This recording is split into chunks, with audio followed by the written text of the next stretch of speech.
എന്തുടെ പ്രശ്നം? അടികൊള്ളാത്ത സൂക്കേട് തന്നെ.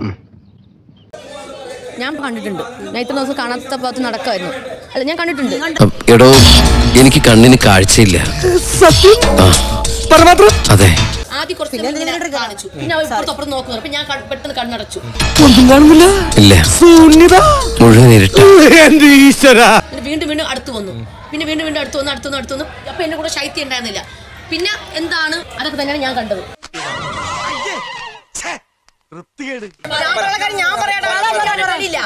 ഞാൻ ഇത്രയും ദിവസം ഇവനൊരു ലൈഫ് ഉള്ളതാണ്, ഇവക്കൊരു ലൈഫ് ഉള്ളത് വിചാരിച്ചിട്ടാണ് ഞാൻ ഒന്നും മിണ്ടാതെ തുടങ്ങിയിട്ടുള്ളൂ. ഞാൻ വേണ്ടെന്ന് വെച്ചിരുന്നതാ. ഈ ജനങ്ങളോട് വിളിച്ച് പറയാൻ എനിക്ക് ഒരു പ്രശ്നമില്ല. പക്ഷെ രണ്ടുപേരുടെ ലൈഫ് വിചാരിച്ചിട്ട് മാത്രമാണ് ഞാൻ മിണ്ടാതിരുന്നത്. നീ എന്ത് തേങ്ങയാടി പറയുന്നേ? എനിക്കൊന്നും മനസ്സിലാവുന്നില്ലല്ലോ. എന്റെ ബെഡിൽ വന്ന് കിടന്നാൽ നന്നായിട്ട് ഇവരെ ബെഡിലുള്ളത് എനിക്ക് നന്നായിട്ട് കാണാൻ. ഞാൻ കണ്ടതേ പറഞ്ഞുള്ളൂ. നിക്ക് മോനെ, നിക്ക്. കാണിക്കാൻ പാടില്ല കാര്യം നിങ്ങൾ കാണിച്ചത്. കാണിക്കരുത്.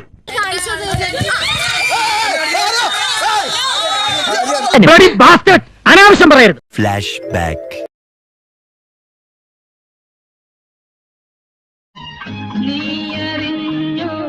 എന്റെ ദൈവമേ,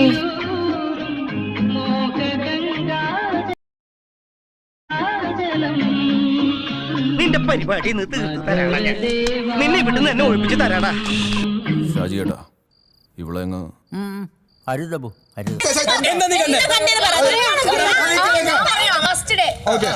ശ്രദ്ധിച്ചു കേട്ടോ, എല്ലാം ശ്രദ്ധിച്ചു കേട്ടോ. ജിസേൽ ഇവിടെയാണ് കിടക്കുന്നതും ജിസേലിന്റെ തല ഇവിടെയും അവൻ തല ഇവിടെയും കുറെ ദിവസങ്ങളായി. സോറി, അതൊന്നും ഇവിടെ പറ്റില്ല. അവരുടെ ആവശ്യം തനിക്ക് അനാവശ്യമായിരിക്കും. പിന്നെ പിന്നെ പിന്നെ ഞാൻ ശ്രദ്ധിക്കാൻ തുടങ്ങിയ ശേഷം രണ്ടും കൂടെ ഒരുമിച്ച് എന്തൊക്കെ സംസാരിച്ച് പോയി കിടക്കുന്നുണ്ട്. ജിസേൽ തല വെച്ച് കിടക്കുന്നുണ്ട്. എന്താ ഉറക്കം വരുന്നു. പിന്നെ ഞാൻ രണ്ടാമത്തെ ദിവസം ഞാൻ വീണ്ടും ശ്രദ്ധിക്കാൻ തുടങ്ങിയപ്പോ ആദ്യം ഒരുമിച്ചായിരുന്നു, പിന്നെ കുറച്ചും കൂടെ അടുത്തു.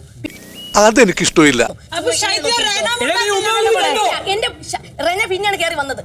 തന്നോട് മാത്രമല്ല ഈ നാട്ടിലുള്ള എല്ലാവരോടും ഞാൻ പറയുകയും ചെയ്യും.